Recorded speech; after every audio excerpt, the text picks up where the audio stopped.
ए खाली हमारा गांव से गोपालगंज जिला में बारात गए रहे, हमू गए रहनी। लगल सन हमारा गांव के लड़के गीत करके सिवान जिला के गीत बजी, सिवान जिला के गीत बजी। एगो बलजोड़ी हमार मोबाइल छीन के तो गाना लगा दिलस, हवे सिवान जिला तोर जीजा रे। हम बुझनी के बारात में पक्का मार हुई। हम तो दौड़ल बेटिया के दुआ पर भाग गनी। बिहान भइला जब घरे जातनी तो हमरा पूरा गांव में हाला बा कि गलुआ के चलते बारात में जम के मार भइल। इहे अपना मोबाइल से सिवान जिला के गीत बजावत रहल।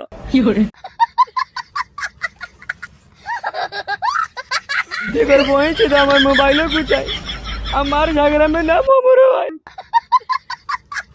ठीके कहल बा हो भैया, कितनो करब लाख चतुराई, करम के लिखल बाओ ना जाई, पटीदार सरवा तारा के केहूंगा ना केहूंगा दिह से फसाई।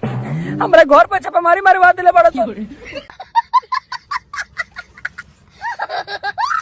कदू अब गलुआ वीडियो से 40 रुपया का मत